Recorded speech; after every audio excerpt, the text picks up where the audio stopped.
This episode is brought to you by Indeed. Stop waiting around for the perfect candidate. Instead, use Indeed sponsored jobs to find the right people with the right skills fast. It's a simple way to make sure your listing is the first candidates see. According to Indeed data, sponsored jobs have 4 times more applicants than non-sponsored jobs. So go build your dream team today with Indeed. Get a $75 sponsored job credit at Indeed.com/podcast. Terms and conditions apply. Se gostarem deste e de outros conteúdos Broá, considerem tornar-se patronos em patreon.com/broapodcasts, onde podem ter acesso a episódios exclusivos de vários programas. Visitem patreon.com/broapodcasts para mais informações. – 15 de abril de 1912. Atlântico Norte. Lá fora, o oceano escuro e gelado.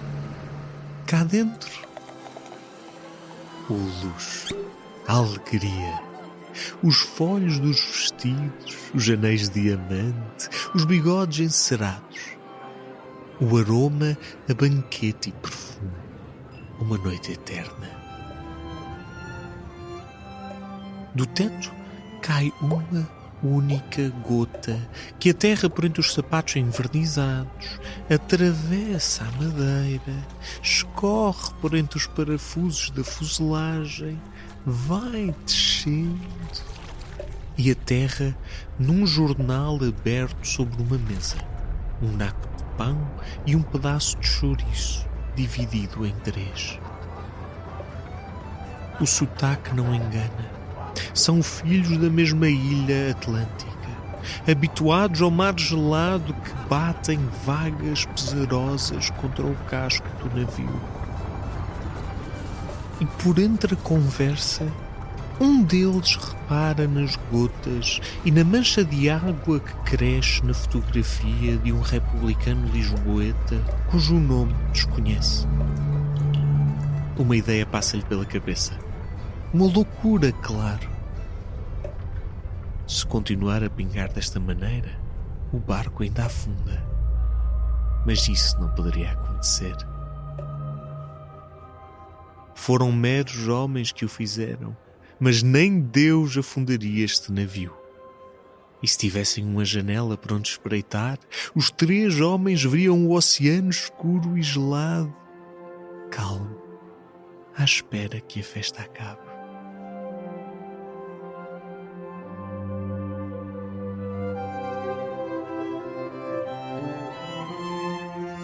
Esta é a história dos portugueses a bordo do Titanic.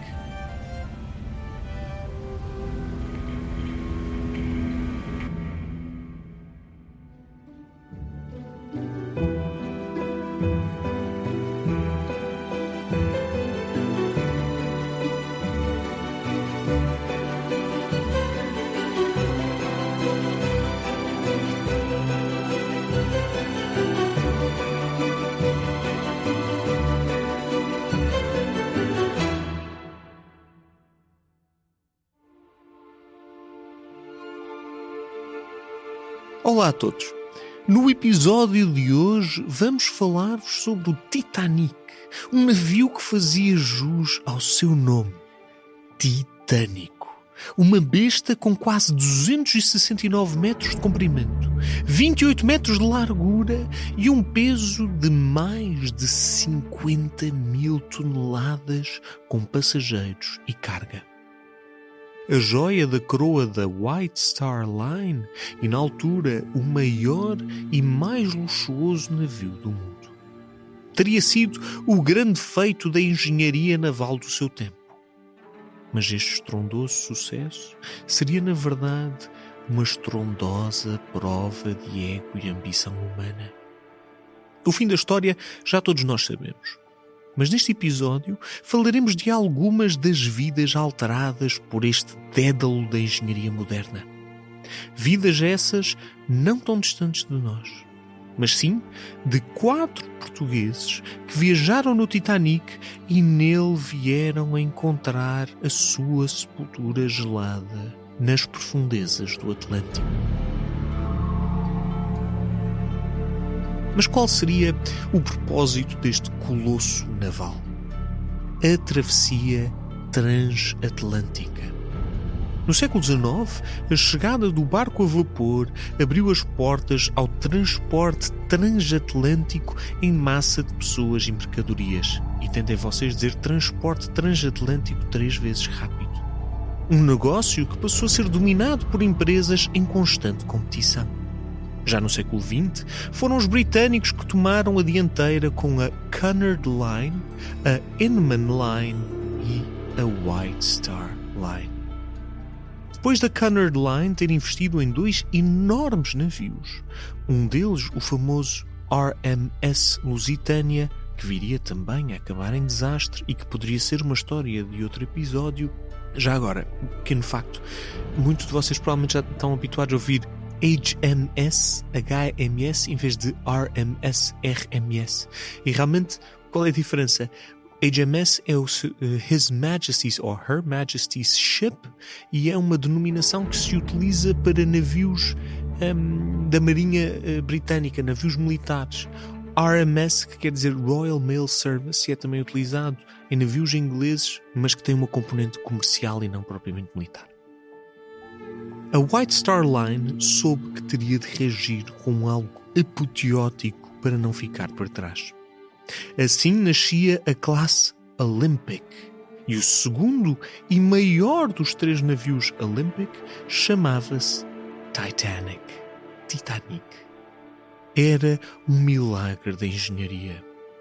Durante 3 anos, no estaleiro Harland & Wolff, em Belfast, Irlanda, a White Star Line investiu o que hoje seriam 200 milhões de libras no maior navio do mundo.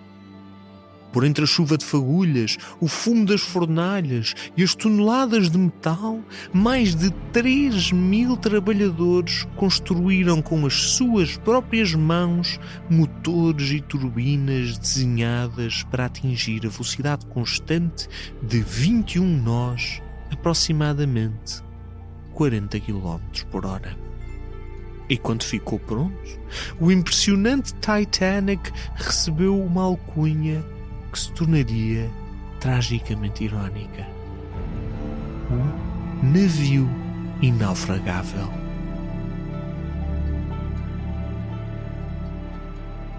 Foi no dia 2 de abril de 1912 que o Titanic partiu dos estaleiros de Belfast. Daí seguiu para Southampton, cidade portuária no sul da Inglaterra. A rota prevista era zarpar no dia 10 de abril de Southampton, depois seguir para Cherbourg, no norte de França, Cove, na Irlanda, e daí para Nova York. A duração prevista da viagem era de 6 dias. 6 dias em que os passageiros podiam aproveitar todos os luxos possíveis e imagináveis. Piscina, banho turco, solário, cafés, restaurantes. 6 dias para esquecer as privações do passado e olhar em frente para as águas do Atlântico e sonhar com o futuro. Mas o Titanic, claro, nunca chegaria ao seu destino.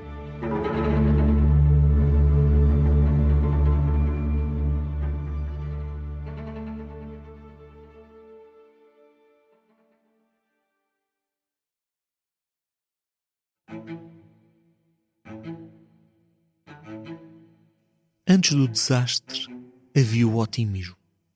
Pela sua dimensão e pelo luxo do seu interior, a viagem inaugural do Titanic atraiu a nata das classes altas americana, britânica e europeias, desejosas de viajar naquela maravilha da ciência moderna.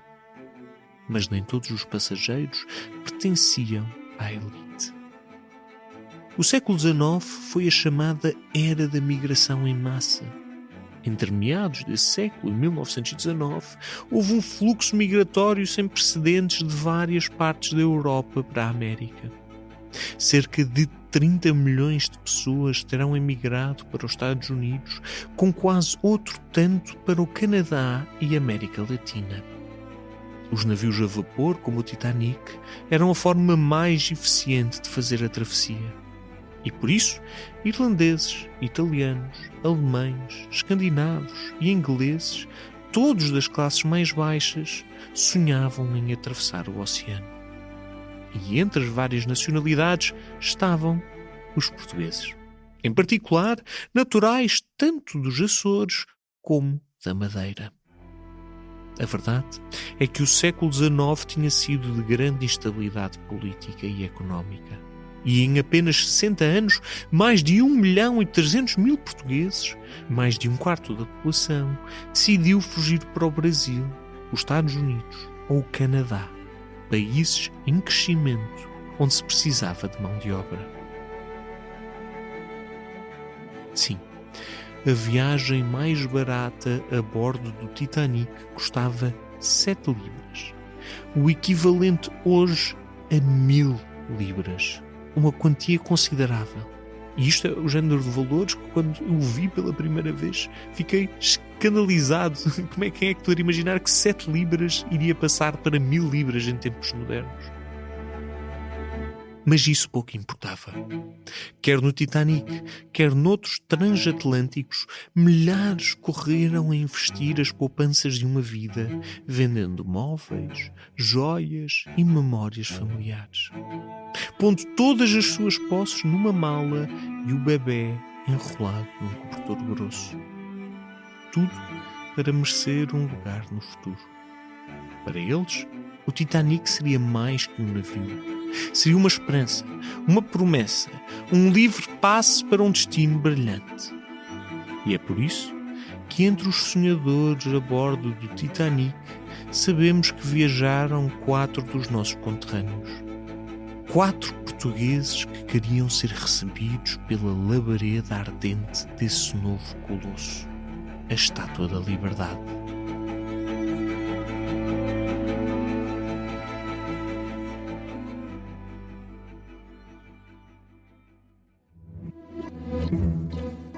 Outra migração em massa, menos conhecida, foi a que se deu naquela época de vários pontos do mundo diretamente para o Patreon da Broá, através de um mero clique no primeiro link da descrição deste episódio. Exato, o que diz link Patreon. Na época, e pasme-se também agora, bastava seguir as instruções e todo um mundo novo de conteúdos exclusivos estava de súbito disponível. Irresistível.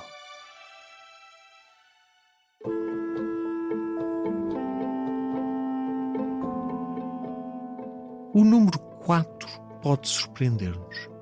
Tendo em conta os elevados números da imigração da altura, foram surpreendentemente poucos os portugueses a bordo do Titanic. De facto, confirmaram-se apenas 4 de um total de 2.208 passageiros. Mas não eram 4 quaisquer. Sabemos os nomes deles.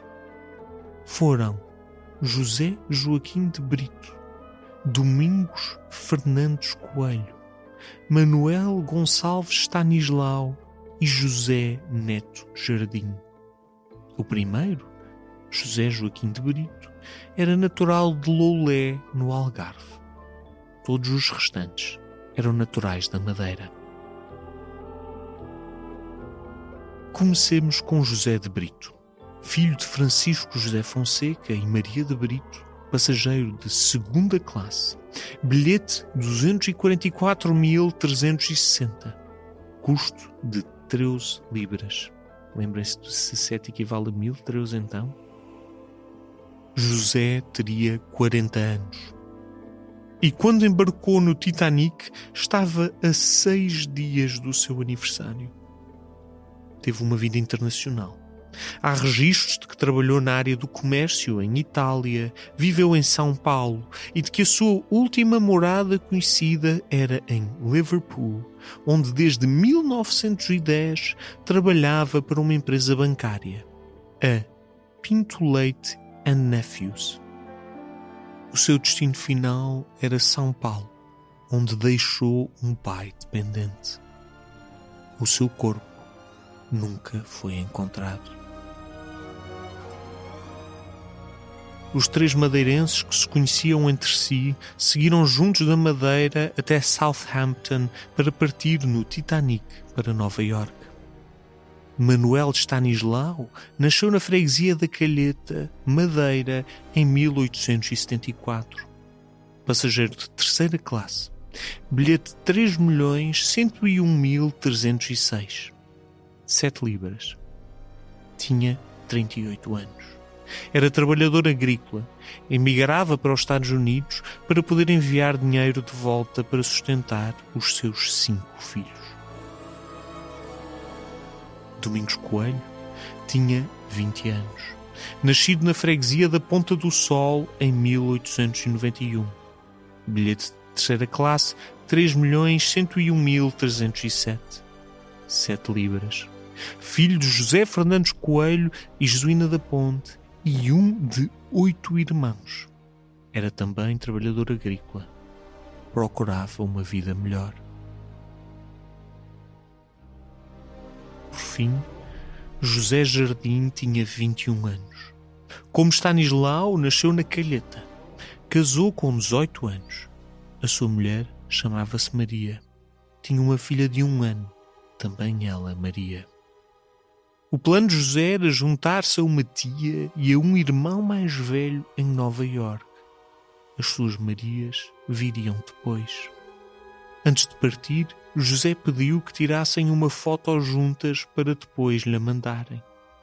A foto foi tirada, nunca enviada. E ainda hoje é conservada pela família. Nenhum dos 4 homens chegou ao destino. José de Brito não celebrou o aniversário junto do pai. Manuel não viu crescer os 5 filhos. José Jardim nunca levou a família para a América e Domingos não encontrou uma vida melhor. Os seus destinos, assim como de milhares de outros passageiros, perderam-se naquela noite no Atlântico Norte. Mas é possível, através de mais de um século de historiografia sobre o Titanic, recriar vagamente as suas últimas horas. –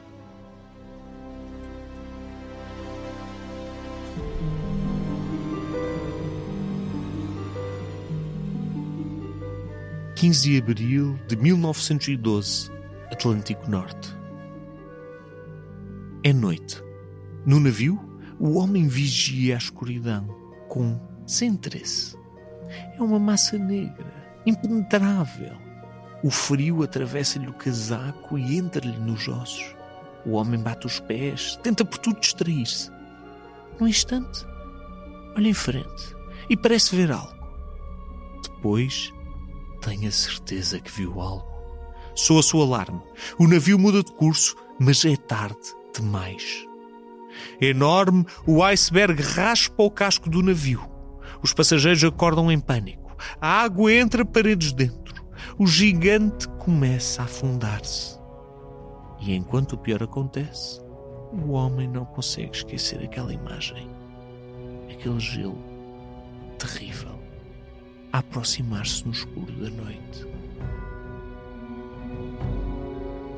Na manhã do dia 14 de abril, tudo estava bem no Titanic. O mar estava calmo, o frio era algum, mas suportável, e o otimismo da viagem contagiava toda a gente. Edward J. Smith, capitão do navio, até cancelou um exercício de rotina com os botes salva-vidas. Algo que se revelaria um erro caraço. E aqui ressalve-se este pormenor importante. Apesar de tanto luxo, o Titanic tinha uma escassez de botes. Apenas 20 para 2.200 passageiros.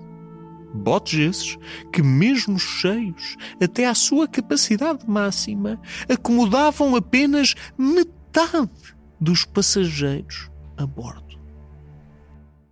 Mas quem pensava nisso em plena viagem? Entre cafés e refeições sumptuosas, os passageiros aproveitaram este dia normal. Foi às 17 horas que o perigo se anunciou ao de leve. O capitão recebeu vários avisos de icebergs. e desviou a rota ligeiramente para sul, mas manteve a velocidade. Tudo isto numa zona conhecida como o Beco dos Icebergs, foreshadowing. Mais tarde, pelas 21h40, o navio Mesaba enviou um aviso. Havia muito gelo solto na rota, bem como enormes icebergs. Jack Phillips, o representante da Marconi, a marca de rádios, no navio, responsável pelas comunicações por rádio, não passou a mensagem à tripulação. O segundo erro crasso daquela noite fatídica.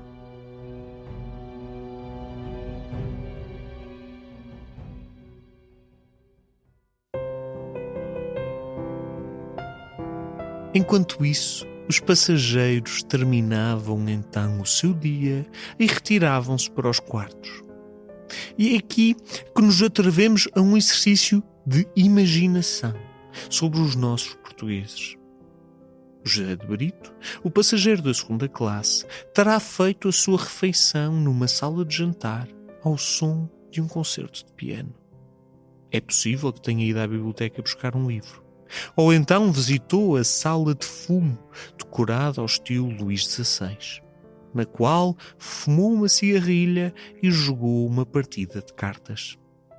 Finalmente, refugiou-se na sua cabine, pendurou o casaco no roupeiro, pousou o relógio de bolso na escrivaninha e deitou-se no beliche de mogno, formado por 2 camas com lençóis brancos. Já os 3 amigos madeirenses, que viajavam na terceira classe, jantaram acompanhados por outros 470 passageiros numa enorme sala comum. Provavelmente uma refeição simples à base de sopa, arroz, pudim de carne, biscoitos e fruta. Momentos depois, regressaram à sua cabine.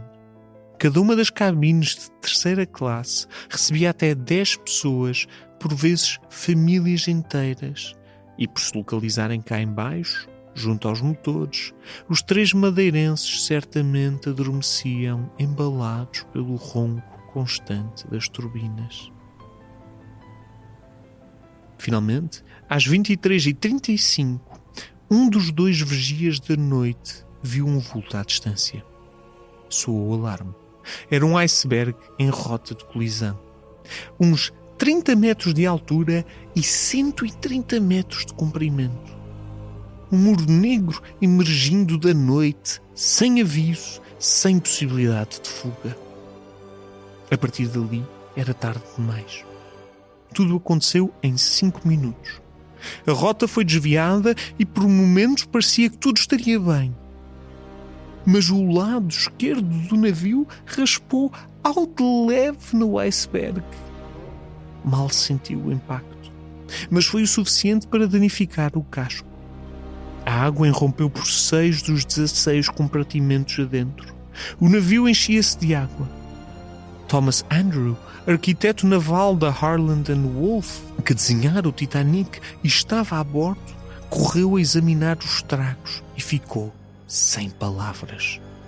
Conhecia cada centímetro do navio inaufragável. E bastou-lhe alguns cálculos mentais para se tornar a primeira pessoa a adivinhar a tragédia. Dali a 2 horas, o navio estaria submerso. Dali a 2 horas, o Titanic seria engolido pelas águas a menos de 2 graus centígrados, a 700 quilómetros da costa mais próxima.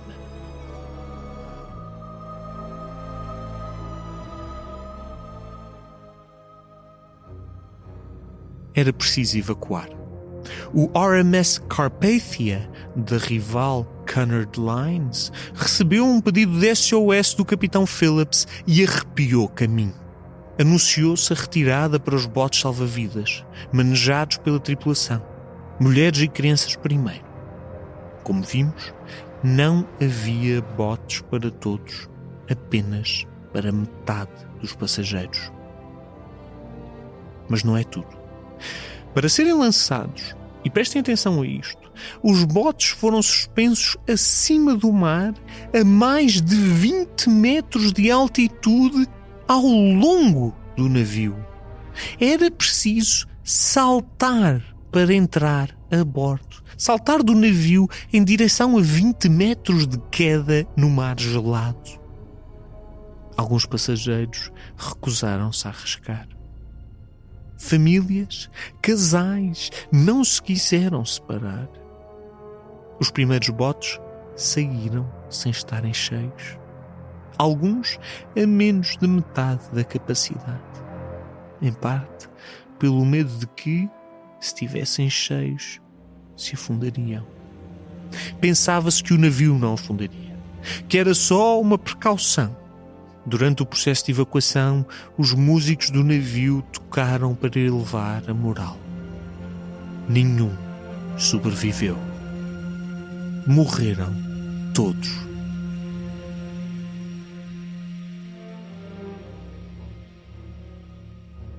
O navio estava claramente a afundar-se. Começando à 00:45, 1 hora depois do embate, os botes foram lançados um por um e a tripulação esforçou-se para manter a ordem.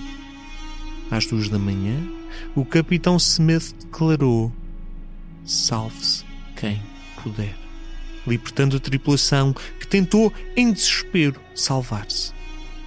Às 2:18, as luzes do Titã dos mares apagaram-se. Enquanto a proa se afundava, a popa começou a erguer-se no ar, deixando o Titanic quase vertical.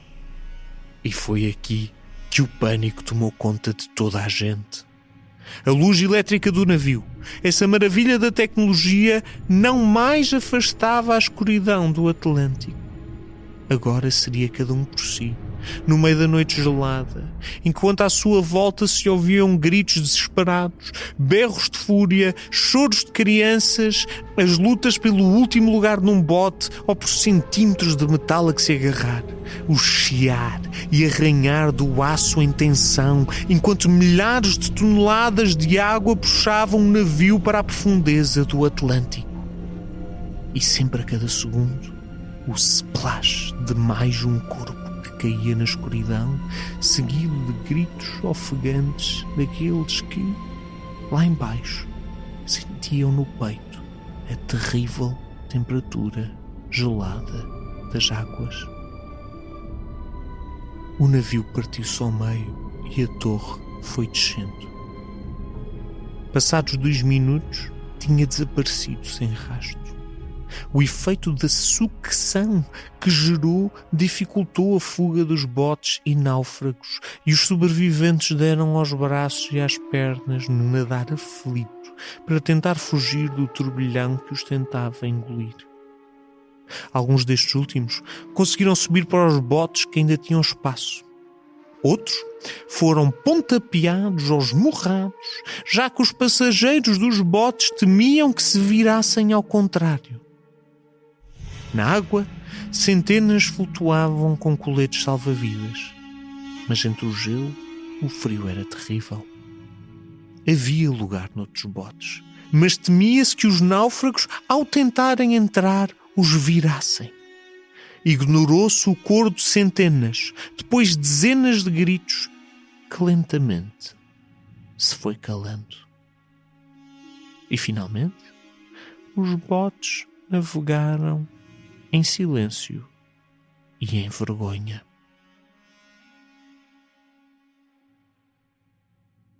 Foi às 3:30 que o navio Carpathian finalmente chegou. Foram horas até os sobreviventes serem todos retirados dos botes. Na água, ninguém resistiu, descontando uma mulher que é agarrada a uma porta onde misteriosamente caberiam 2 pessoas. Não é verdade. Sobreviveram 712 pessoas ao desastre, deixando um saldo de 1.496 mortos. Muitos ficaram a boiar por entre as vagas. Outros foram arrastados com o Titanic para o fundo do mar.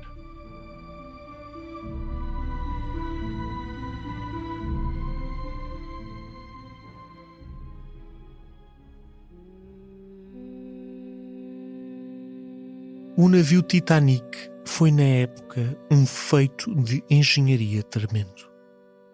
Por mais que se critique o navio, os estándares de segurança de então insuficientes foram cumpridos e até ultrapassados. Mas uma série de circunstâncias infelizes, excessos de confiança, negligência e más condições levaram a um fim trágico. E há mais. Descobriu-se depois que o alumínio do casco era de má qualidade, inadequado às temperaturas baixas daquelas águas. Apesar disso, houve pequenos milagres. Por exemplo, todas as crianças na primeira e segunda classe foram salvas.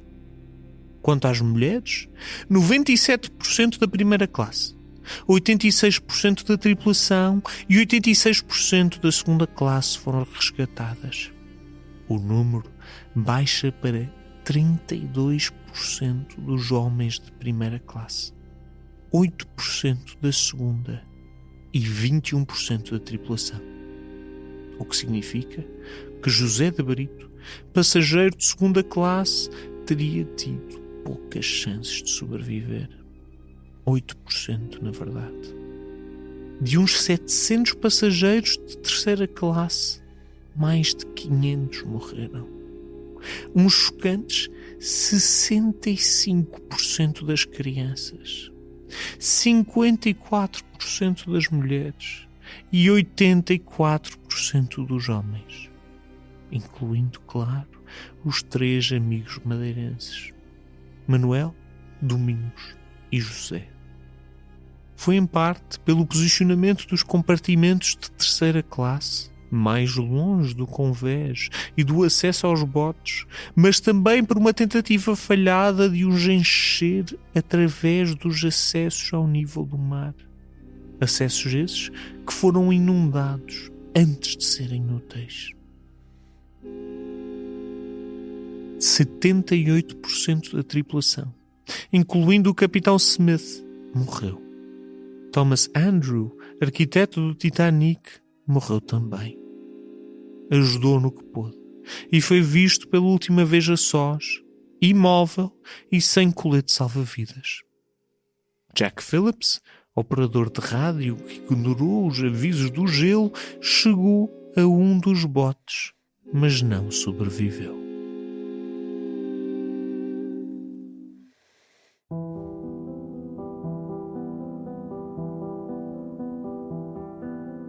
A viagem do Titanic tornou-se um dos momentos mais icónicos do século XX e o símbolo de 2 instintos, 2 ambições bem diferentes. Primeiro, o otimismo desenfreado no progresso e no avanço tecnológico. Nesse sentido, a tragédia foi democrática. O luxo do design dos navios não poupou a nata da época, incluindo os magnatas John Jacob Astor, dos hotéis Waldorf Astoria, Benjamin Guggenheim e Isidor Straus, um dos donos do centro comercial Macy's. Todos acreditavam ser protagonistas de uma viagem histórica, na qual o maior navio do mundo rasgaria o oceano e demonstraria o domínio do homem sobre a natureza. Mas sabemos nós que esse domínio nunca é possível. O segundo instinto vivido no Titanic é mais terra a terra, mas não menos romântico.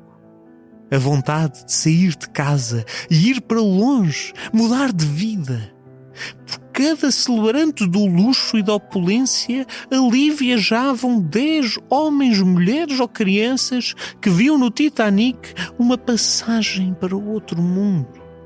Poucos personalizaram este fenómeno como os 4 portugueses, o solitário de segunda classe e os 3 amigos madeirenses que, tal como tantos outros lusitanos antes deles, se deram ao mar para novas paragens.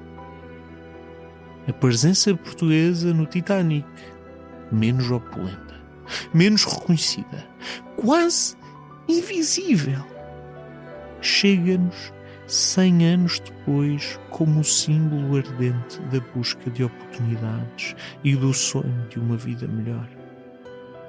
Mas também do que acontece quando esses sonhos são devorados pela força da natureza e pela húbris de outros homens. Ou então, como disseram os parentes de Domingos Coelho um século depois, é triste quem caminha e não chega ao seu destino.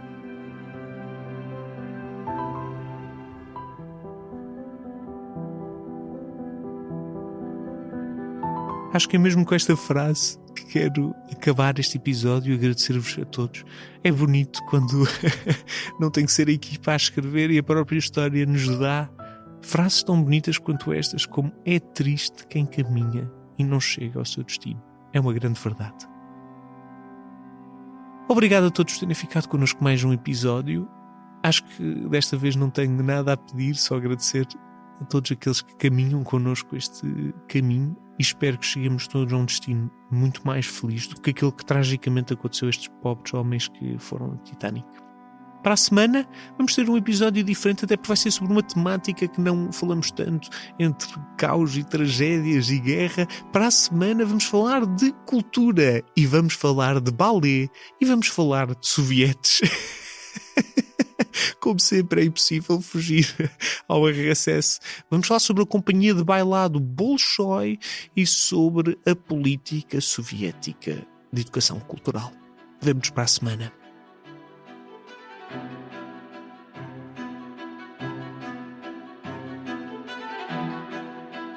História Obscura é um podcast da série Sapiens, produzido pela Broá Podcasts, narrado por mim, Luís Francisco Sousa. Com direção criativa de Luís Francisco Sousa, escrito por Hugo Simões e Renato Rocha, pesquisa por Hugo Simões, direção técnica de Rita Cabrita, edição por Sara Milan, identidade gráfica desenvolvida por Rita Cabrita e Luís Francisco Sousa. Já sabem, se gostarem deste e de outros conteúdos Broá, considerem tornar-se patronos em patreon.com/broapodcast.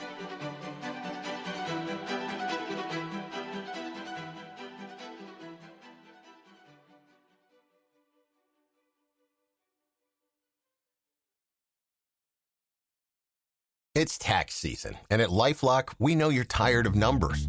But here's a big one you need to hear. Billions. That's the amount of money in refunds the IRS has flagged for possible identity fraud. Now here's another big number. 100 million. That's how many data points LifeLock monitors every second. If your identity is stolen, we'll fix it guaranteed. One last big number. Save up to 40% your first year. Visit LifeLock.com/podcast for the threats you can't control. Terms apply.